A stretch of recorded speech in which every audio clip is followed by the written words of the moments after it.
from the opinion pages of the Wall Street Journal. This is All Things with Kim Strassel, a Potomac Watch podcast. Welcome to All Things with Kim Strassel, a Wall Street Journal opinion page podcast. And I am so excited to say that this week we are joined by Democratic Congressman Josh Gottheimer, who's been starting his fifth term in Congress representing Northern New Jersey. He is a senior member of the Problem Solvers Caucus. Welcome, Congressman, and thank you so much for being here. Thanks, Kim. Thanks for having me.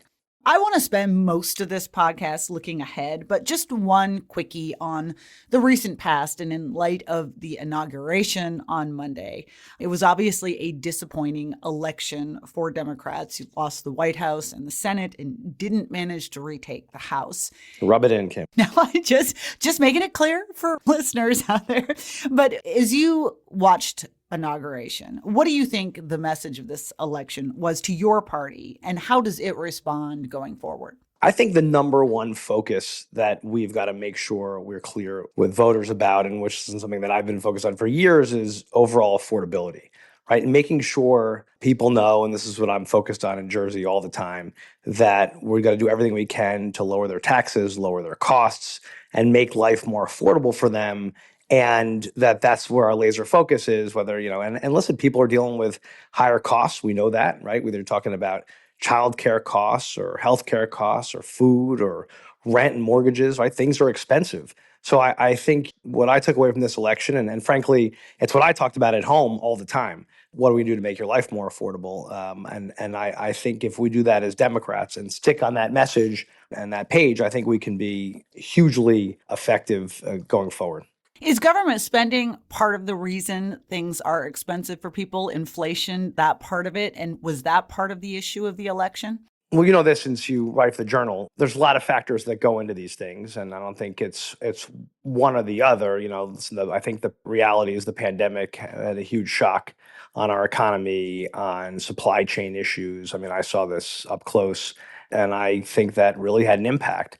And frankly, it's why I think all of us need to focus in Congress and obviously at all levels on what we're going to do to make sure we continue to fight to get not just costs down and prices down, but what we're going to do to help ensure that people have good jobs and that we continue to grow the economy and deal with just cost of living things. So I've been I'm on this diner tour, been to 21 counties in Jersey, and literally to a diner, I feel like I'm having the same conversation. People look at me. In fact, this couple just said to me the other day, they're near in retirement age, and said, I'm not sure I can afford to stay in Jersey. It's too expensive, right? I'm trying to deal with all these costs between my prescription drug costs and right that I got to pay for my medicine all the time, and food costs, and eating at a diner is expensive, and my rent's expensive, everything's expensive, and basically said, help, this is where I need you to focus. And I said, well, don't worry, since I first ran for office in 2016, I've had lower taxes, Jersey values on my lawn signs, and I've been focused like a laser beam on doing everything I can to get costs down and get taxes down, because I think that has to be our top priority. So that's kind of where I think we are and need to focus on as a party. And the other stuff, there's lots of other important things that I believe in, like, making sure we protect the environment and reproductive freedom. But if we don't focus on the basic stuff, I think what happens is voters say, hey, don't forget about me and if I can afford to pay for things today. I want to talk more about that and what Congress can do in that regard over the next couple of years. But I'm going to put you on the spot here. Yesterday, this flurry of executive orders from Donald Trump. Tell me the one you liked the least, and then harder, the one you liked the most. You're assuming that there was a flurry. I mean, there were lots and lots and lots of them. So I've read the summaries of a lot of them, and I will be reading more. I think we all will as we get through them. Let me give you my overall take. What surprised me most, and I'll just talk about the day yesterday, because I think the executive orders were part of the broader approach. And I'll talk about the executive orders in a second, but there was a lack of outreach to Democrats and discussions of bipartisan governing and getting things done together. And I was a little surprised by how shrill that approach was.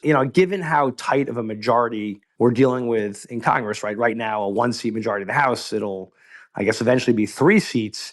I was surprised there wasn't more of an outreach to say, listen, we're going to have to take on some of these challenges together, which, as you know, we will. And a couple of things. I'm on the Intelligence Committee. I was really taken aback by the decision just to give security clearance into a bunch of White House employees without going through the process. This is not something we take lightly, given all of our national security and secrets on the line. And I think we have to, that's not ever something that we rush on. So that was concerning. I was surprised by the immediate withdrawal from our climate relationships in the world. That was, I know that's something that's not the president's favorite, but just immediately, instead of talking about things like affordability and what we're going to do to get costs down, it was go after climate, the top secret stuff, the ending birthright citizenship, which I believe is deeply unconstitutional. So anyway, I thought there was that very partisan approach versus any attempt to work together. And, listen, you've got a tax bill coming up that I believe is going to be tough doing on their own. And yes, I know they're trying to wrap together tax package, immigration, and some permitting and climate issues into one large package called reconciliation. And they're right now doing it on their own as a partisan vote. Now, I think that's a tall order for them. And someone who's lived on the other side of this, these things are not easy to do on your own, especially if you have such a narrow majority. And I think there's ways that we can all, on different issues, work together here. And I hope, and if it's good for Jersey, I've always said, listen, I'll work with folks if it's good for Jersey. I'll fight back when it's not good for the families in New Jersey, but there are opportunities to work together. We'll look for those. But there wasn't a lot of outreach yesterday. Yeah, I keep wondering when both sides come to the realization that there are deals being made. I have to tell you, I think one of Donald Trump's biggest surprises back when he took office 8 years ago was the hostility shown to him, which I always thought was strange because he's a deal maker at heart. So maybe everybody figures that out at some point and moves on. One other big piece of news from this week, the Senate yesterday passed the Laken-Riley Act, which requires immigrations and customs to take custody of and detain undocumented immigrants who are charged or arrested or convicted for certain acts of burglary or theft or larceny. 48 House Democrats voted for it. A dozen Senate Democrats voted for it. All the Republicans from New Jersey voted for it. All the Democrats in the House voted against it from New Jersey. You didn't vote. Why didn't you vote? And will you vote for it when it comes back to the House? Because it's got some amendments, so it needs another House vote. Yeah, no, I voted for it last year, just so you know. I wasn't unfortunately able to get there. I was a little bit, sure, a lot of people who aren't feeling great these days with a lot going around, but I have voted for it before. And listen, I believe if you are a violent criminal, you shouldn't be here. And that's been my position. So you mentioned bipartisanship, how you wish you'd seen Trump do more of it. In your mind, and again, you are part of the Problem Solvers Caucus. You work regularly with Republicans, a variety of Democrats and Republicans who want to try, as the name suggests, solve problems. What are the top 3 or 4 issues you see as bigger bipartisan working areas between GOP and Democrats this year? Listen, I think many of us, you've probably been seeing working on this. I think around tax reform, especially a lot of conversation between Democrats and Republicans around SALT, the state and local tax deduction, and restoring SALT, which would cut taxes for middle-class families here in Jersey. And so I think tax reform, there's plenty of areas where we could work together. It might mean folks are not getting everything they want, but there's plenty where we can work together. Many of us also worked together last year on immigration reform, as we have in the past. Actually, the Problem Solvers Caucus and many of us have worked together. There was a bill that was pretty much done, that was ready to be voted on, that one of the more conservative members of the Senate and more liberal members of the Senate led. And many of us in the House are working with them on that and other legislation where, we really feel like we can find a way forward with both tougher borders, but also living up to our values as a country, and on processing and judges and work and other places where we could find common ground. Unfortunately, as you know, the then former President Trump from the outside really kiboshed it by really discouraging progress on that, which was a real shame. Then admitting he wanted to have it as a political talking point instead of actually solving the problem. So I think there's a lot we can do on those issues, just as and on certain things related to permitting and other things where we could find common ground. And many of us are already talking about how we could do that. But this is a decision that the Republicans are have to make. Do they want to go it alone, or do they want to try to find places of common ground? And my view is, if it's good for Jersey and it helps my families and it's going to cut taxes and lower costs here, so let's sit down and talk about it. And obviously, I'll fight when I need to if it's going to mess with Jersey families. But if there are places to work together, as I always have, I'm willing to sit down. We're going to take a quick break. When we come back, more with Congressman Josh Gottheimer.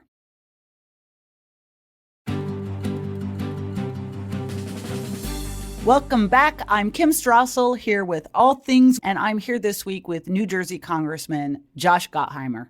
Do the problem solvers have a position or any legislation they've worked on or areas that they have identified talking about cutting spending and the deficit? Sure. I mean, those are issues we've worked on a bunch in the past, especially as part of debt ceiling packages. And you might imagine being fiscally responsible is something that a lot of the people around that table, both Democrats and Republicans, believe is critically important. But the bottom line is we got to talk to each other and you got to work together and get stuff done. We have a long record, whether you're talking about the infrastructure bill or the CHIPS Act or which on the semiconductors or the PACT Act to help veterans, even things like gun safety, we were able to do a bipartisan deal on that no one would think you could do a bipartisan deal on and said that's impossible.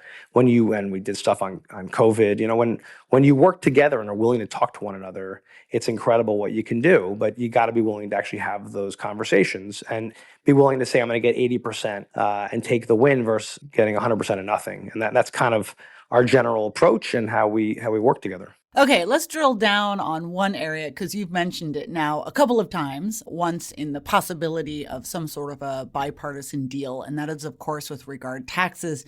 You are an ardent supporter of getting rid of the cap on state and local tax deductions. And just to make sure everyone knows what we're talking about here, this is a provision that allows residents of states, and to be clear, it tends to usually be people in high tax blue states, to deduct their state and local tax burden from their federal tax. And there was a cap put on that as part of the 2017 tax reform of $10,000.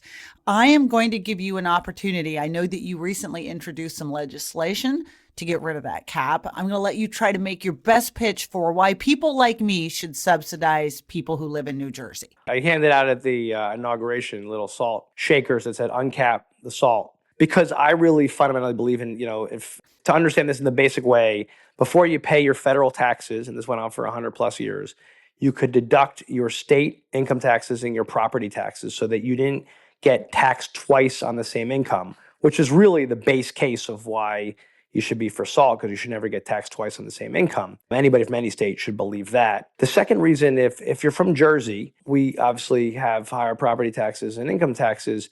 And in general, we are very good citizens to other states. I affectionately call some of these states moocher states because they take far more than they put into the federal kitty.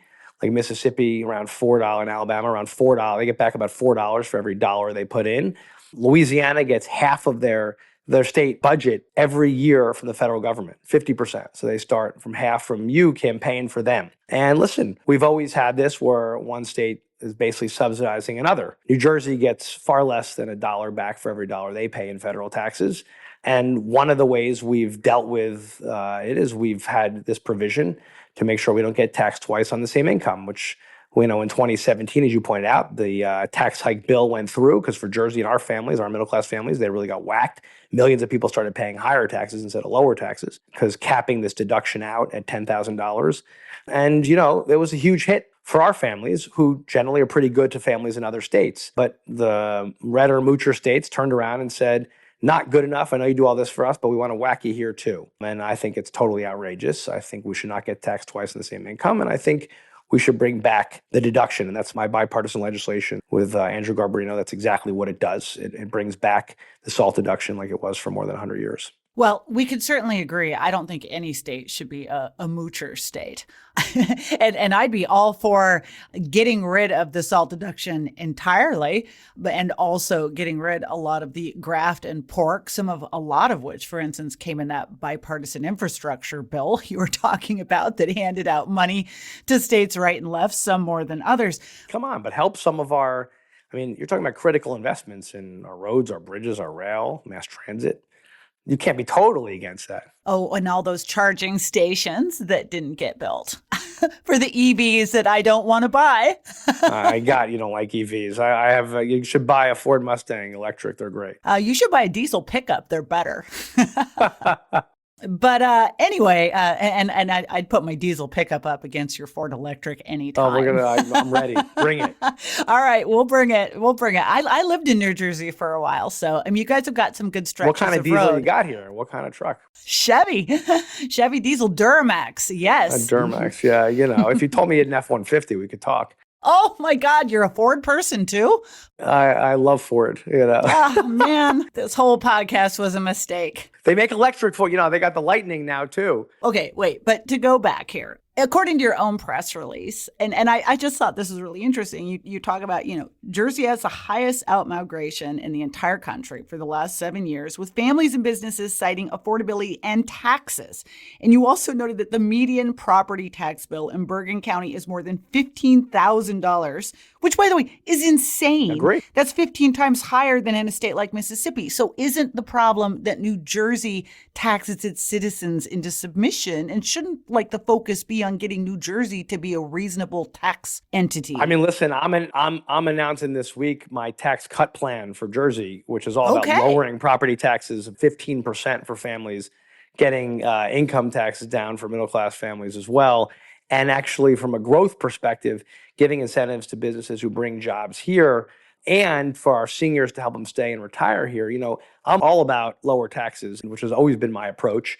And frankly, we should make Jersey more affordable for people. I think that's critical for growth, and critical, of course, for our families who are struggling to raise a family here, retire here, to come here. So yes, I'm all for lower taxes. My broader point, though, is in the meantime, we are subsidizing these moocher states. And I've said to some of my colleagues who are against the SALT deduction, just don't take a nickel back more than you pay into the kitty, and we can have a conversation. But you're talking about a lot of states, Kim, that are red, that, as you know, are being subsidized by blue states. And they're on the dole from the blue states. And I think it's ridiculous. My point is, if you look at that, there's a lot of parts of this system that you could say that's ridiculous and that's ridiculous. All on SALT is you have to believe, Kim, that you should not get taxed twice on the same exact income. If you can't deduct it out, you're paying taxes twice on the same dollar. So you're all for getting rid of the estate tax then too, and many investment taxes. I'm all for making life more affordable for people. I'm just on the subject of double taxation, Let's talk about Fords. And on why you don't bleed blue. We're going to take one more break. When we come back, more with New Jersey Congressman Josh Gottheimer. From the opinion pages of the Wall Street Journal, this is All Things with Kim Strassel, a Potomac Watch podcast. Welcome back to All Things with Kim Strassel. I get the impression, is the SALT issue big enough for you? If there were a tax bill that Republicans put together, a reconciliation bill, and it made changes to SALT that you were happy with, would you potentially be a vote on that reconciliation bill? Well, I'm certainly not going to negotiate here in public. But listen, I've always said that if something's good for Jersey, I'm willing to talk about it. And I think the challenge they're going to have with reconciliation overall is you're stuffing so much in, and it's going to have so many problems in the end with different parts of their own Republican caucus, as you know, who disagree on a lot of things, like the tax bill they have disagreements about, and like immigration. It's going to be very tough for them to find that agreement. And so my view is, when that doesn't work for them, and there are places they want to sit down and talk about in pieces and break it up and talk about it individually of what it looks like, I certainly, if it's good for Jersey, of course I'll be at the table talking to them. What it ultimately looks like and what the details are always matters. And that's why I'm not going to say yes or, yes here if they give X, because I got to see the full package and how it affects my state, the folks I represent. But the bottom line is we should be talking to one another now. Many of us are having conversations. It's important that we have those conversations. And, if you talk about where I was disappointed, going back to the president's speech, his inaugural speech, you would hope that there would be more of an outreached hand about saying there are places we can work together, that we could put the country first. And I think there are, we're going to have to work together to get things done. We did it in this last Congress. There were places we worked together. And we should try to find those places, what the country wants us to work together and to solve some of these toughest problems. Let's finish on something we do agree on, because this is also a fun one. But you also, I think you have introduced legislation to try to address New York City's new congestion tax. Yes. Tell everyone how that would actually work, how you might get the federal government, if this were to pass, involved in this tax, which is hurting commuters into New York City. Crushing them. Yes. It's happening right now. If you drive into New York from Jersey, you pay about $18 to go over the GW Bridge or through the Holland and Lincoln Tunnel. And if you go into New York south of 60th Street, you're a nurse, an electrician, a firefighter, a cop, a teacher, you're going to work every day trying to make ends meet. New York is now charging you an extra $9, which they keep every nickel for themselves, for their mass transit system, which is one of the worst run mass transit systems in the country that loses billions of dollars a year because of woeful mismanagement. I mean, they lost $700 million in 2023 from people who rode and didn't pay, literally just jumped over the turnstile, right? And they've done really nothing to crack down on this. And the number, I believe, last year jumped to $800 million. I mean, this is how poorly run the place is. And listen, they needed money, so they turned around and said, ooh, there's Jersey. They hit their own people in their own outer boroughs of New York who have to go to work too. They're getting hit, many of them, with this congestion tax when they come in, plus Connecticut and Westchester and anyone else who comes and visits. And the problem is you got trucks now avoiding New York and are going to the GW Bridge by me, and they're pumping pollution all over the place, the smog. And so it's costs, it's more smog. What we're doing in Congress in bipartisan legislation that I'm working on with a bunch of members from New York is we're saying, listen to the MTA, their mass transit system. If you want to whack families with this extra $9 a day, which is $2,300 a year, and this new tax, you can't also get federal grants to fix the MTA. You can't have both.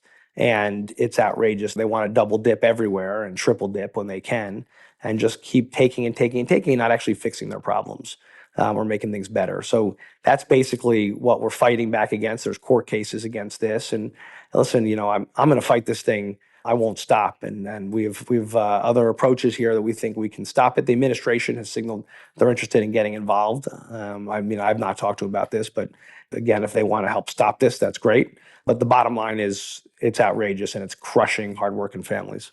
Okay, so I'm going to say that we agree taxes are bad. How's that sound? I think you and I can agree that we need to lower taxes and for people and give them a break. Woo! Okay. Lower costs, lower taxes. That's not progress. bad. Come on. Look, problem solving. I know. Look where we got. Congressman, I want to thank you so much for coming on the show. We also want to thank our listeners. We are here every week with fun episodes like this. If you like the show, please hit the subscribe button, and you can write to us at pwpodcast@wsj.com.